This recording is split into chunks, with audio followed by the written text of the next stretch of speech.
Welcome to Why Don't We Dress for Dinner Anymore with hosts Teddi Krochman, Devil in Red, and Melissa Pierce, entrepreneur and natural redhead. Teddi, senior style icon. What are we talking about today? Well, I want to tell you a bit, Melissa, because we haven't really chatted much this month. I wanted to tell you about the local Chicago events that I attended. Yeah, fashion events. Yes. Yeah. And one of the events that I attended was my friend Maxi Black. She's a model, professional model, but she also has a production company called M&M Productions.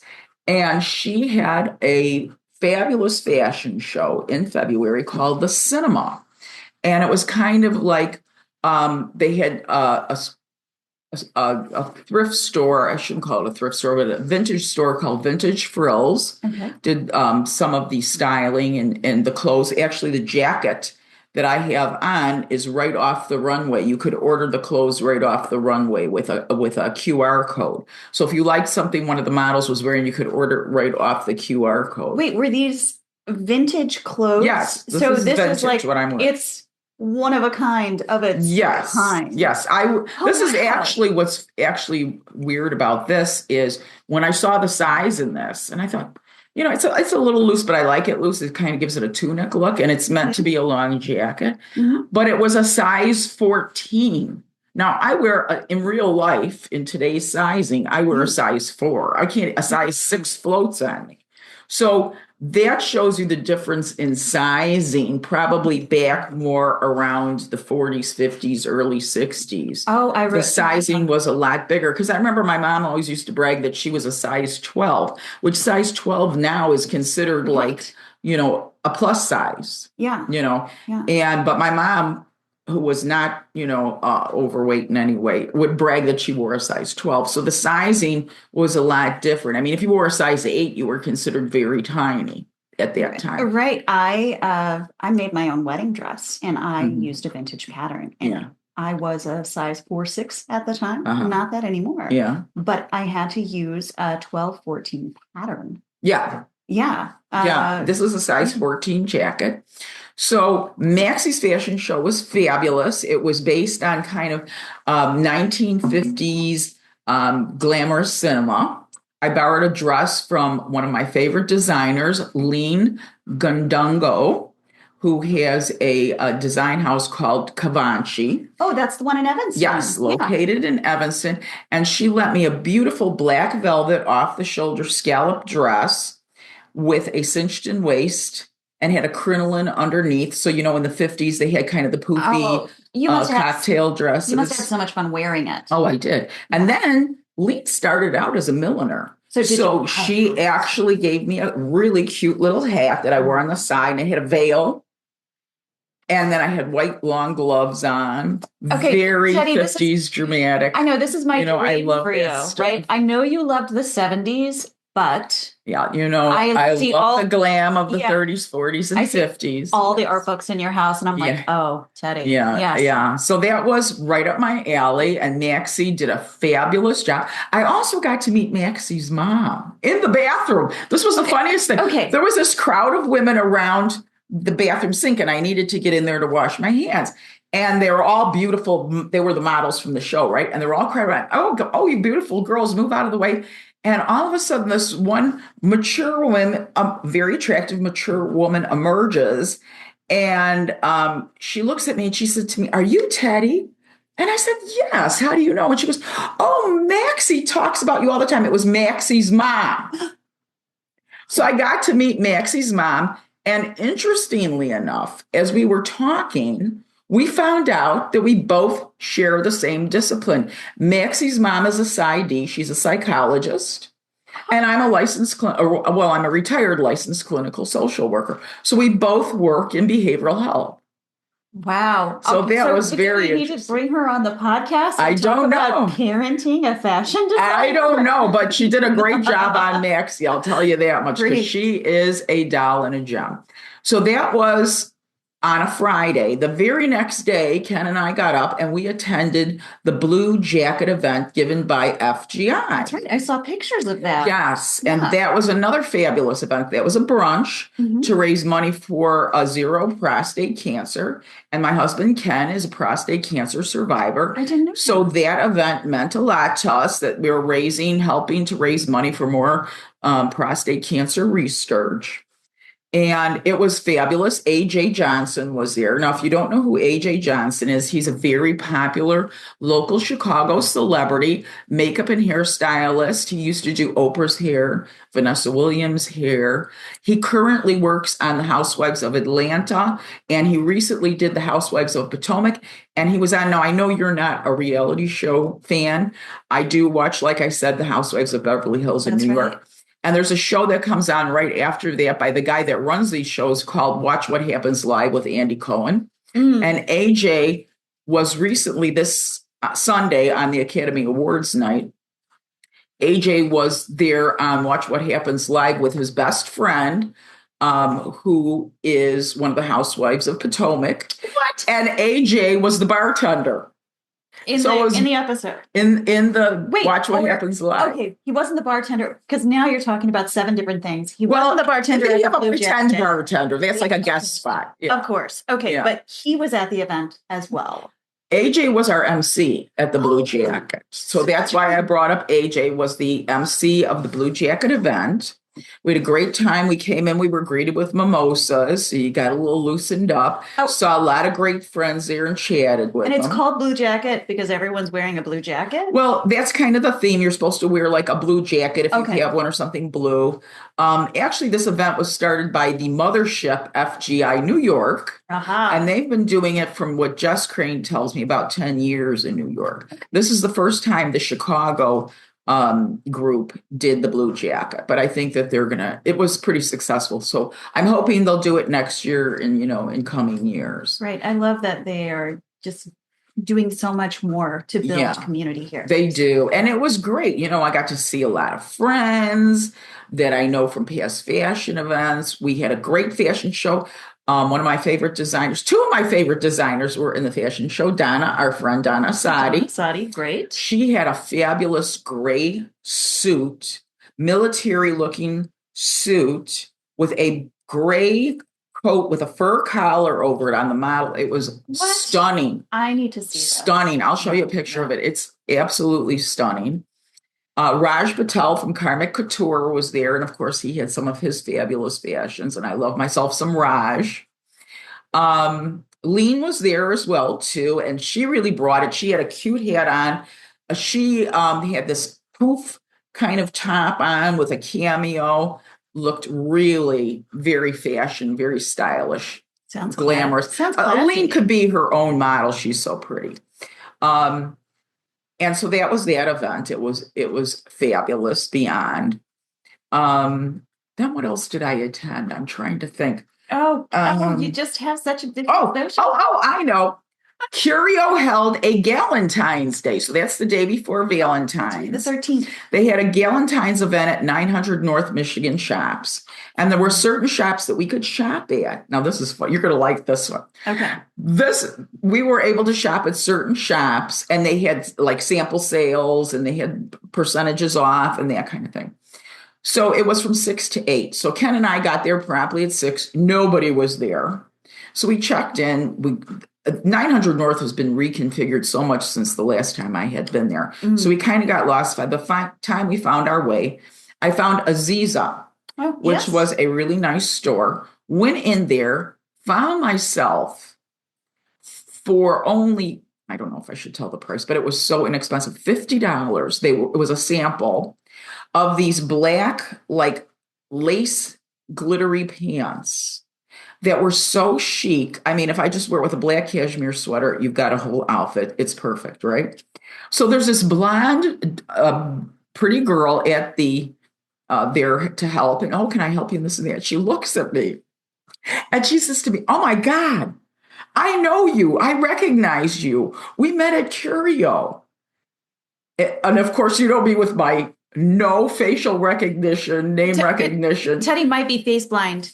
I am on Facebook. And I can't remember people's names. So together we're a terrible pair. It's horrible. Yeah. So anyway, she's talking to me.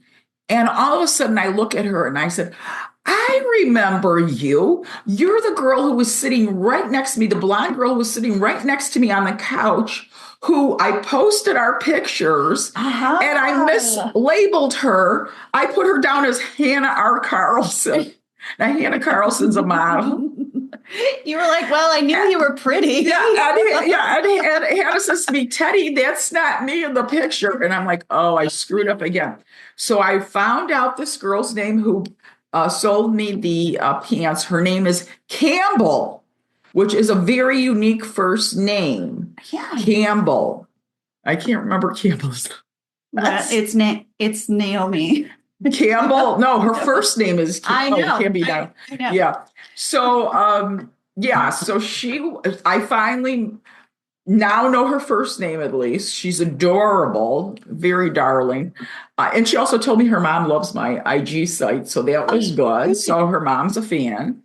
So we went to that event, got those pants. Can't wait for the next time I can wear those to some kind of event. I am excited to see them. Congratulations. Finally. Wait, you were alone at a samples? With Ken. I mean, with Ken, but alone at a sample sale? I had all the samples to myself. Every single one. And I came up with those black pants. And you know why?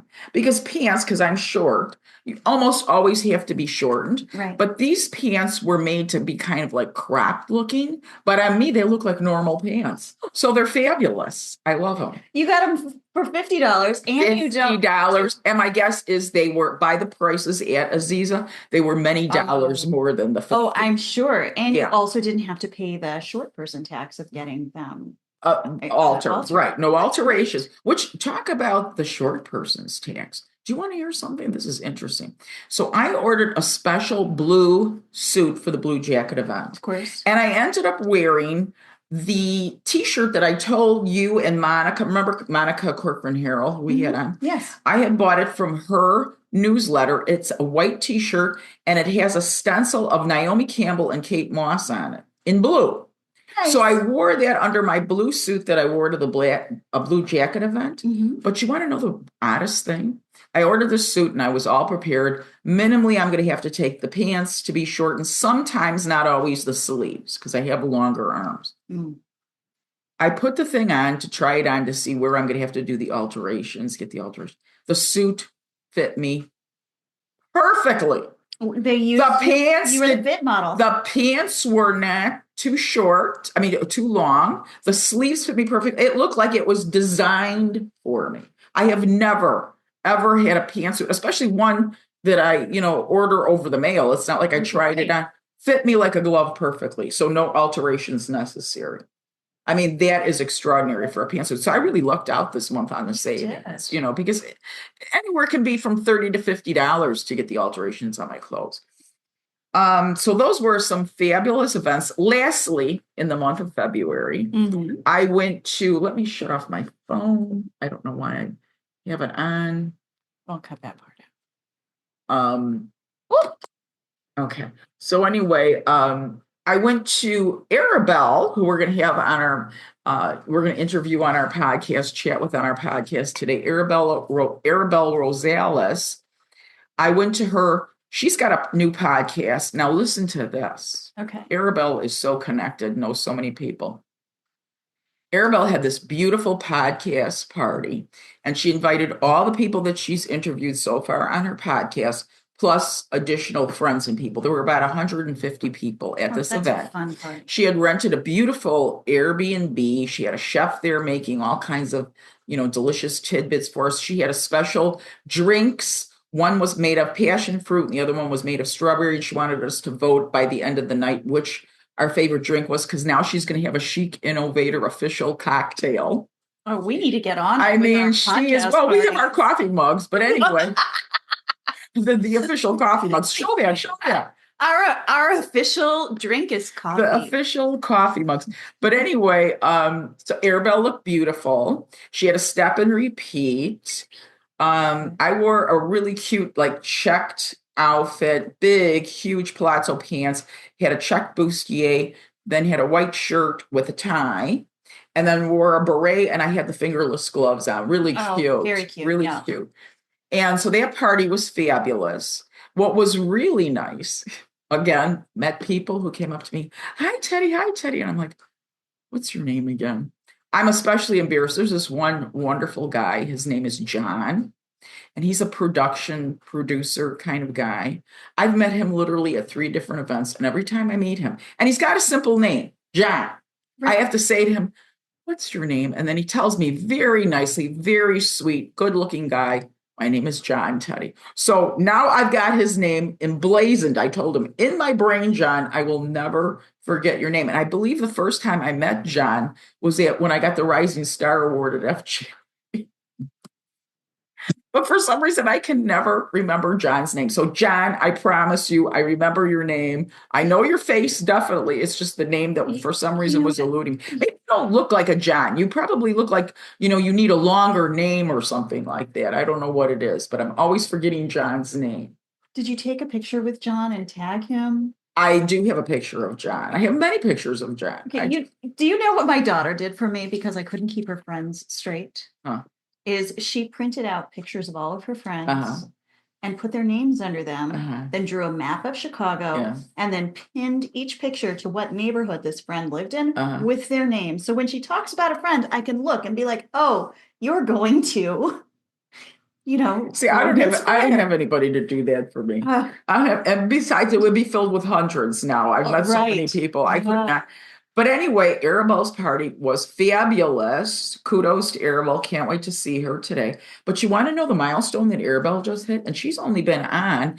I remember she interviewed me for her podcast. I still haven't been on yet. I mean, she hasn't put my episode up yet.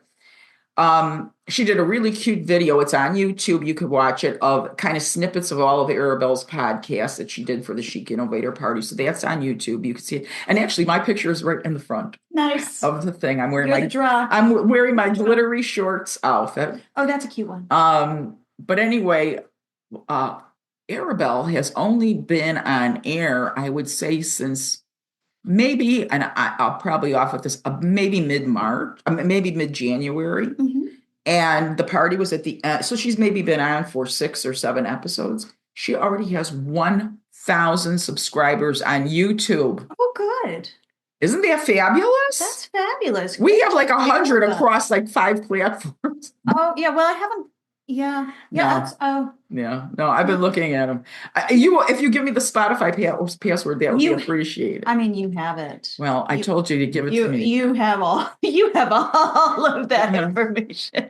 No, you didn't have the Spotify when you came that one time, and I've been asking you for it. I have Apple.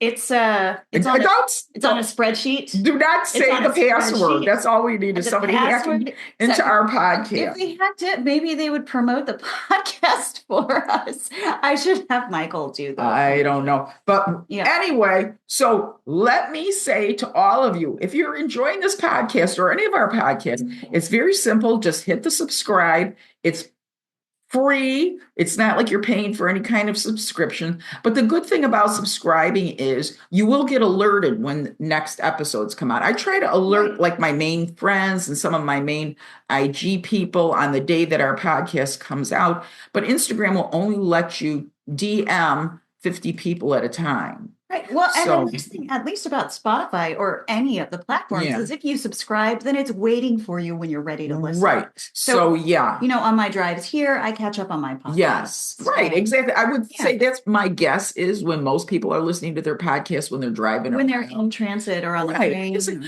different. A podcast is basically a radio show. Or cleaning the house. Or cleaning the house.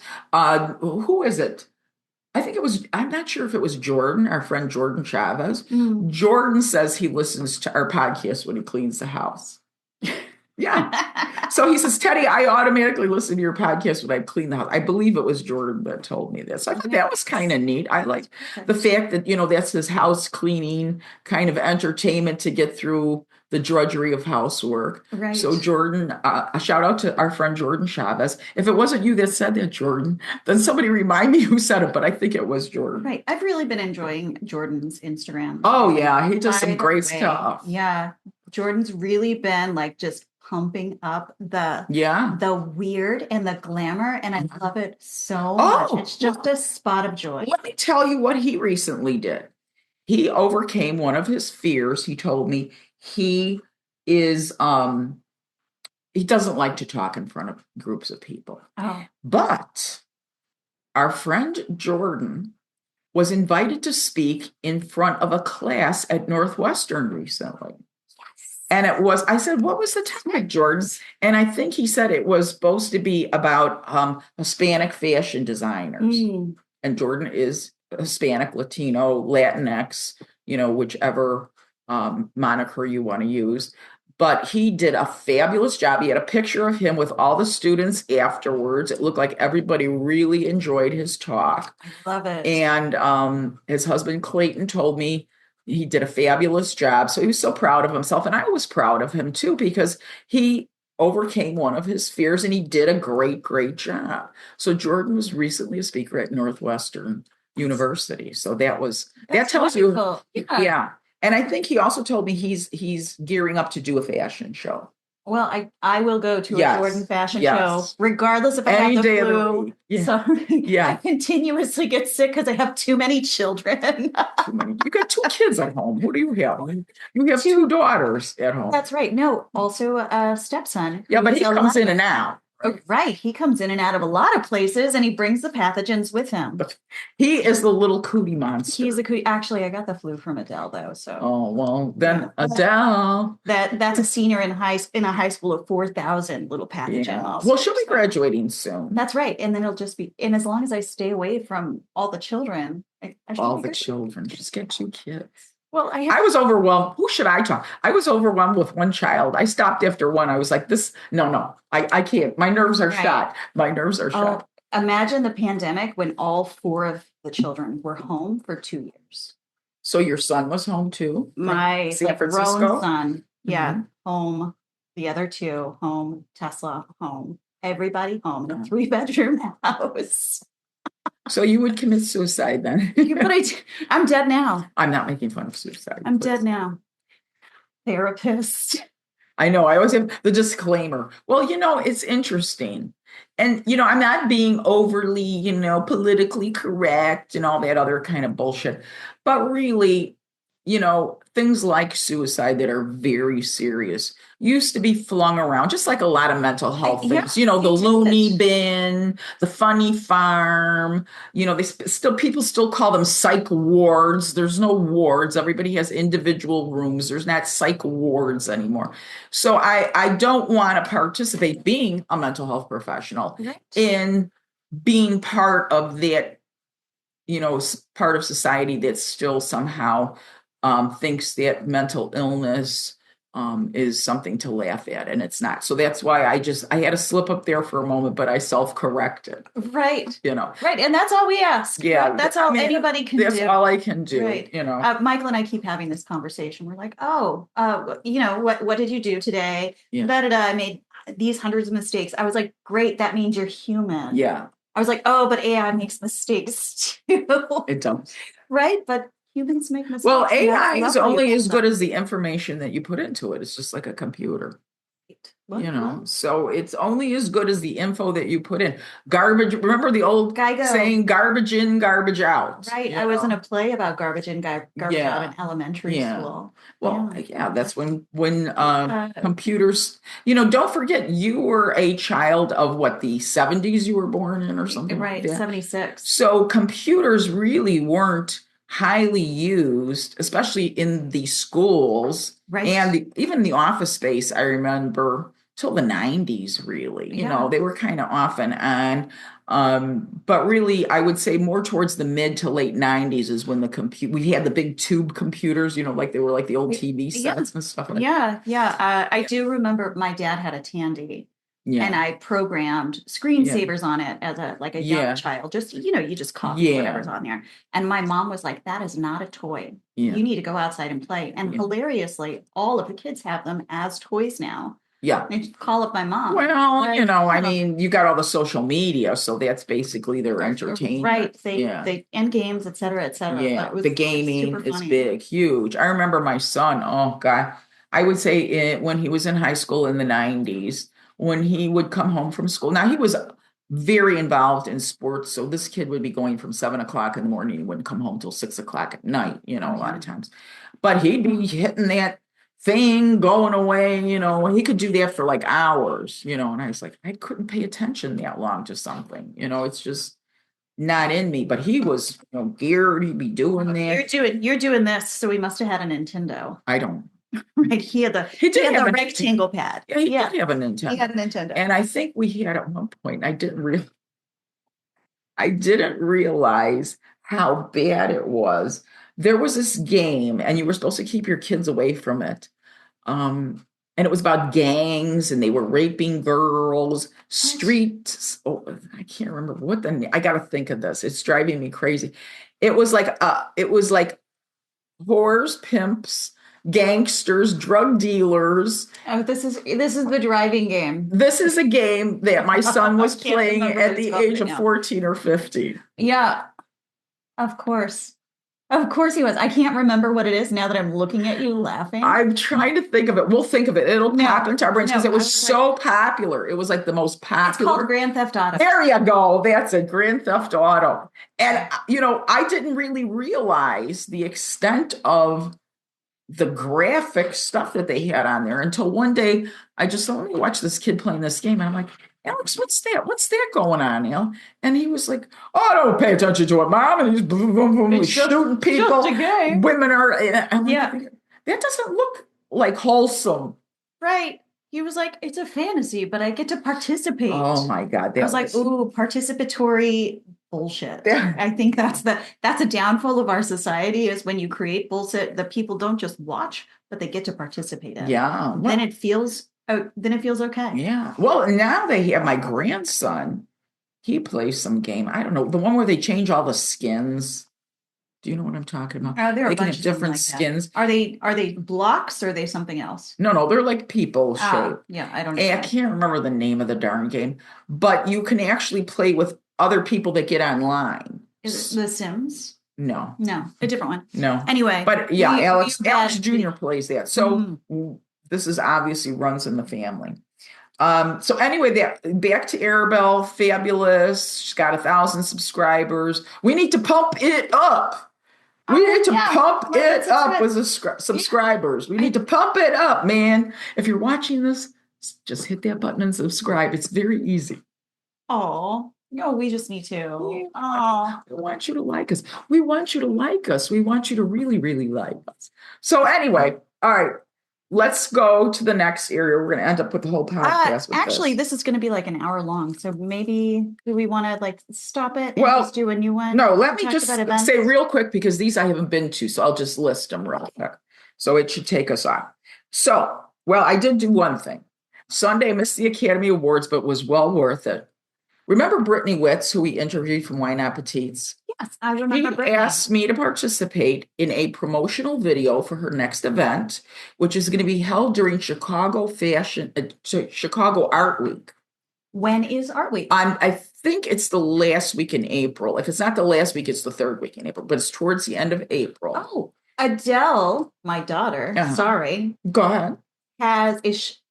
Was selected to show her whole portfolio at the Bridgeport Art Center during that time. Excellent. Okay. Fabulous. Okay. So the whole week is going to be like we have Fashion Week. This is a whole week of art.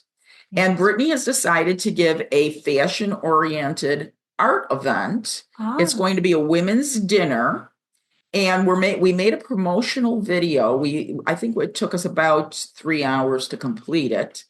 And it was, the premise of the story was different generations of this young woman are sitting around a table having dinner. Mm-hmm. I'm, of course, the matriarch, so I got to sit at the head of the table. And this young, beautiful redhead, she had red, beautiful hair like you, only hers was like very curled, beautiful girl. She came like with a candle walking towards us like she's trying to find the light. Huh. And then she comes and she finds all of her wise female relatives, mentors, inspiration. All of her wise, petite mentors. Yes, I mean, we're all petite. Yes. And all the girls were just gorgeous. Of course. Absolutely gorgeous. And they were all involved in the modeling industry to some extent. One of the women sitting next to me, and I believe her name was Felicia. I think I got it right, Felicia, because you know how I told you I forget names. Felicia was a journalist for many years in Texas. She was a TV journalist. Oh, she was in Texas. I think she said Louisiana. It may have been Alabama. And she quit. And you want to know why? Tell me. Because she would get literally attacked when she was doing a report on the streets. She would get attacked by MAGA nut jobs who would call her fake news and try to attack her. And she said she couldn't take it anymore. Besides all the horrible things that she was reporting on, she says, Teddi, sure. It was, like I would be there at the scene where they're like bringing dead bodies out and children are dead. She says it just got to be too much for her. But she's a fabulous, beautiful woman. And so now she's doing modeling in Chicago and trying to get a foothold as far as what she can do in this particular market. But as fabulous as she was in the journalism, she just couldn't take the harassment from all the MAGA people coming at her, calling her fake news, and plus the trauma of a lot of the stuff that she was covering. I was listening to this podcast, which is great. It's called Sisters in Law, which has, I can't remember anyone's name right, but one of the lawyers from Watergate is in it. Oh, is she? Does she wear big pins all the time? I know because she's on MSNBC a lot. I think so. So I was listening to it and they were talking about all of these, people are resigning because they don't want to do the work of MAGA, of dismantling the government, et cetera. And it struck me. I was like, oh, you know what? All of the people who have ethics and hearts are resigning because they cannot deal with or do the dirty work of this government. And what a shame. I mean, one, you have to make that decision. Yeah. But there's a lot of people. Here's the thing, the ones that I really feel sorry for.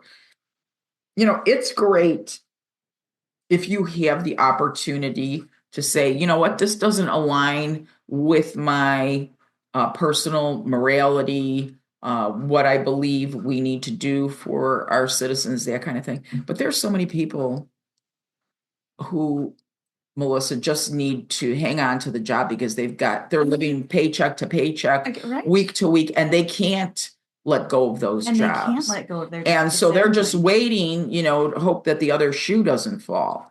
And I think one of the things that the Democrats did, and we'll see if that works, because I'm not watching that damn speech tomorrow with that goofball. By the time everybody sees this, this will be over because the speech is tomorrow. But Trump is doing a joint session of Congress. It's not a State of the Union, it's a joint session of Congress. And the Democrats have invited any and all federal workers that would like to participate in that event. So they can come to Congress and sit there and listen to Donald Trump tell us, along with Elon Musk, who's going to be probably standing there with a stupid baseball cap and his kid on his shoulders in the joint session of Congress. But the Democrats are bringing the either fired or people who are worried about being fired federal workers so that they can attend this event as well. So that ought to be very interesting. And I will be watching the news recaps because I will not sit there and listen to that orange monster babble on and lie to us for over an hour. I just won't. Yeah. So I'm not watching that tomorrow. Yeah. His voice really does grate on me. It's irritating. It's irritating. And in fact, I put up a thing in my stories today. I have a Canadian friend, Amanda. Shout out to Amanda Silver. And she just did a simple video today. And she says, I'm going to say this. The biggest idiot in the world, 90% of the people know who I'm talking about. I love it. I put it up in my stories because I thought, yes, we all know who you're talking about. That would be Donald J. Trump. And she's Canadian. And his henchmen. And his henchman. JD Vance with his eyeliner. He thinks he's in a rock band or something. With his eyeliner on. Yeah. Like he's in a rock band. Because he thinks that makes his eyes look more glamorous. He's an ass and a half. Well, we'll talk about that in the next episode. Let me just finish my Chicago event. About the Why Not Petites event. Oh, Did I not say that? Oh, no, my God. Oh, no, we segued. Okay, so it was just a quick promo story about this young girl meeting up with her ancestors, wise ancestors of all different ages. She comes, she finds the light. And so it's kind of like a sisterhood, kind of women passing down knowledge from generation to generation kind of a thing. And it took a long time, and it's only going to be a brief video. I mean, it's going to be short enough for us to put up on our Instagram stories and our Instagram. So it's not like any big, long production, but Abe from AC Photography was our main cameraman, and Chow, shout out to Chow. She was our producer, and she was looking to make sure that we looked good in the video and all that kind of stuff. It took us I would say from the time we got there to the time we finished up, it was about 7:00. So it took us a good 3 hours to get all this done. And now they're going to cut it and, make it look like something. Right. Yeah. For a 40-minute documentary, if I don't have 20 to 30 hours of footage, I will not get what I need. Yeah. So people would be surprised how much you have to shoot to just get a few seconds, even. That's good. Yeah. So I did that. Now let me just list the other Chicago events I'll be at, and then we'll sign off, and you'll see our next buddy episode where we're going to talk about, I believe, the Castle Core trend.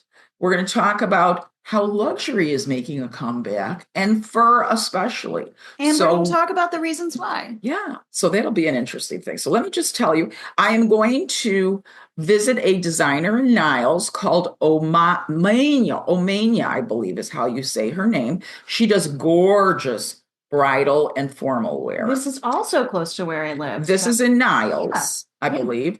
And I'm going to be doing some, she's pulling some stuff for me to do there. I'm real excited. I'm going to our friend Rachel Penka. She is helping to sponsor or style an event for a new Annie Bing store that's opening up at Oakbrook Mall on Thursday. And the event is from 4 until I think. Are they still going to have the store downtown? I'm sorry. Oh, yeah. This is just an additional store. Oakbrook Mall, also close to me. Yes. Oakbrook Mall from 4 to, I believe, till the store closes. So I'll be there at some point. I told Rachel I would come, and I told her, pull me some jeans. Now, these are my sizes and that kind of thing. The only thing that I'm concerned about is, of course, the jeans will probably be too long for me. Bring your highest the heels. Short person, even with the highest heels, the short person, punishment. So I'm doing Annie Bing with Rachel. And then I had this wonderful photographer, Marcus Jensen, a photographer in Chicago, reach out to me and ask me if I wanted to collab with him. So we're going to do a photo shoot. And he does very dramatic, kind of almost cinematic photographs. They're like portraitures. Can't wait to see them. So I'm going to be doing that in March. I was also invited by Vintage Frills, where I got this jacket. I bought right off the runway, Vintage Frills, this jacket. I've been invited by them to attend their Sex in the City fashion show. And that will be, I believe, in the middle of March. And then, of course, at the end of March, we have the Curio Mixer. Yes. And you're coming with me. And that's going to be at Celeste. So we'll be able to see all our friends and take photos and all. That's always a good time. So we'll get to join up with people. So that's it. I mean, I had a busy February. Looks like I'm going to have a busy March. It's getting to the point, and I like this, it's getting to the point where I have to start turning people down because I have too many things booked. So that's always nice. It's so nice to be wanted. Yeah, it's tough to be retired and wanted. Retired and wanted. And just a little thing. I went to my oncologist yesterday, and he told me that I'm doing great. Hey, you saved the best thing for last. Yeah, I felt good. Did. You know why? Because I asked him, I had HER2 positive breast cancer, which is a very aggressive cancer. And I said to him, can this thing come back anytime? He says, well, the thing with your type of cancer is it's very aggressive. And he says, if it was going to come back, it probably would have come back by now. He says, the only thing that I do have is also my tumor was fueled a lot by estrogen. And that's one of the reasons I look so fabulous is because I have too much estrogen in my body. Oh, darn. And they're constantly trying to suppress it with these pills. That's right. But I still get hot flashes, which means there's a lot of estrogen in there. He said that the estrogen fueled part of the tumor can be very slow growing. It's not there now. They can't see anything, but it could take It could take 20 years for that thing to grow. And I said, by then I'll be 91. Who the hell? You're lucky. 91. Said to me, he says, yeah, probably something will get you before that anyway.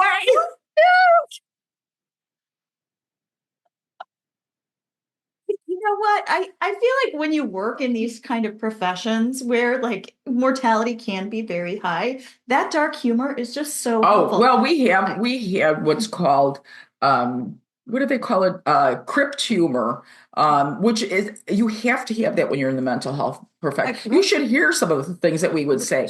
People would shun us if they heard the things that we said, but it was a way to get that relief. When you hear these horrible stories, these horrible things that people have been through, and they come to you to try to give them some guidance, many times you have to go to your colleagues and just kind of have some dark humor about it, because if you don't, you will literally start to decompensate.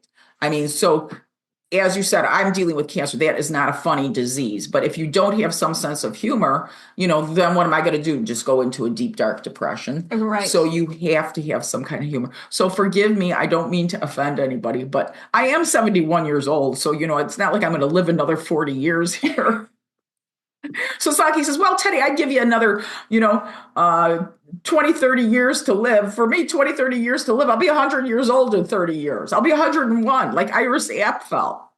You know what? That's not a bad thing. It's not a bad thing. So you never know. I'm for it. You just never know. So that's it. That's our show for today.